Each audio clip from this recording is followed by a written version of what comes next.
शिवपुराण के अनुसार शिवजी पर चढ़ाए गए प्रसाद को ग्रहण करने से व्यक्ति के समस्त पाप नष्ट हो जाते हैं। किंतु कुछ धार्मिक मान्यताओं में शिवलिंग पर चढ़ाया गया प्रसाद ग्रहण करने से मना किया गया है।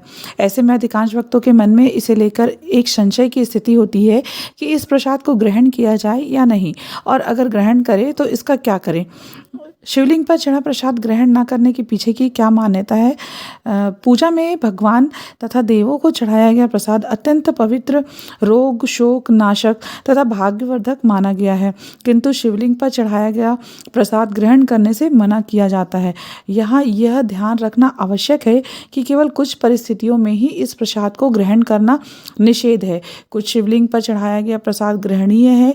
इससे पहले कि इसके बारे में पूर्ण जानकारी प्राप्त करें, इस प्रसाद को ग्रहण करने से मना करने का कारण भी जानना अति आवश्यक है।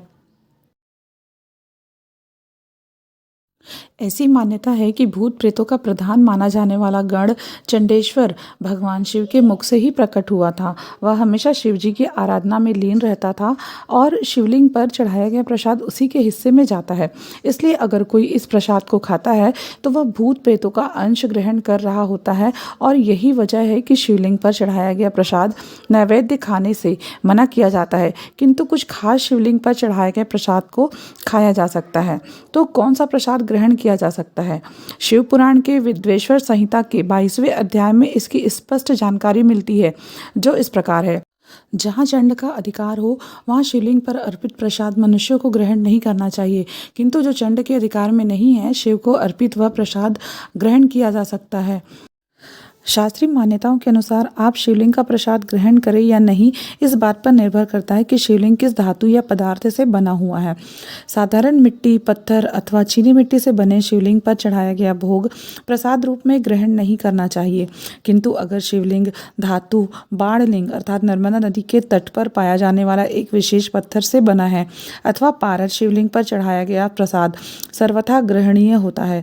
यह चंडेश्वर का अंश न होकर महादेव के हिस्से में होता है, और इसे ग्रहण करने से व्यक्ति न केवल दोष मुक्त रहता है बल्कि उसके जीवन की बाधाएं भी नष्ट होती है। इसके अतिरिक्त अगर किसी शिवलिंग की शालिग्राम के साथ पूजा की जाती है तो वह चाहे किसी भी पदार्थ से बना हो, उस पर अर्पित किया गया प्रसाद दोष मुक्त होता है और उसे ग्रहण किया जा सकता है। साथ ही शिवजी की साकार मूर्ति पर चढ़ाया गया प्रसाद भी पूर्ण रूप से ग्रहणीय होता है और व्यक्ति को शिव कृपा स्वयंभू लिंग अर्थात भक्तों के कल्याण के लिए स्वयं प्रकट हुए सभी शिवलिंग तथा भगवान शिव को समर्पित सभी 12 ज्योतिर्लिंग चंड के अधिकार से मुक्त माने गए हैं। यहाँ चढ़ाया गया प्रसाद ग्रहण करने व्यक्ति के समस्त पाप नष्ट हो जाते हैं।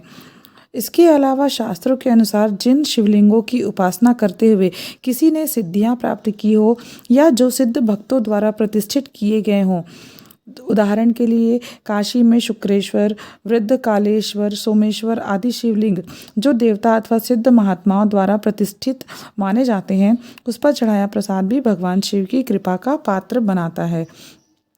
इसके अतिरिक्त शिव तंत्र की दीक्षा लेने वाले शिव भक्त सभी शिवलिंगों का चढ़ा प्रसाद ग्रहण कर सकते हैं। उनके लिए भगवान शिव के हर स्वरूप पर चढ़ाया गया प्रसाद महाप्रसाद समझा जाता है और ग्रहणीय है। शिवजी पर चढ़ाया गया प्रसाद जिसे आप ग्रहण ना कर सके, भगवान को अर्पित किया गया प्रसाद हर रूप में आदरणीय होता है। इसलिए जब इसे ग्रहण ना करने की बात आती है तो मन में संशय होना भी आवश्यक है कि आखिर इसका क्या करें। क्या इसे किसी अन्य को देना चाहिए या फेंकना चाहिए। वस्तुतः यह दोनों ही गलत माना जाता है। फेंकना भी जहाँ प्रसाद का अपमान कर भगवान के कोप का भाजन बनाता है, ग्रहण ना किया जा सकने वाला प्रसाद किसी और को देना भी पाप का भागीदार बनाता है। इसलिए इस प्रसाद को या किसी भी प्रसाद को जिसे आप खा नहीं सकते, उसे किसी नदी, तालाब या बहते जल के स्तोत्र में प्रवाहित कर देना ही उचित होता है।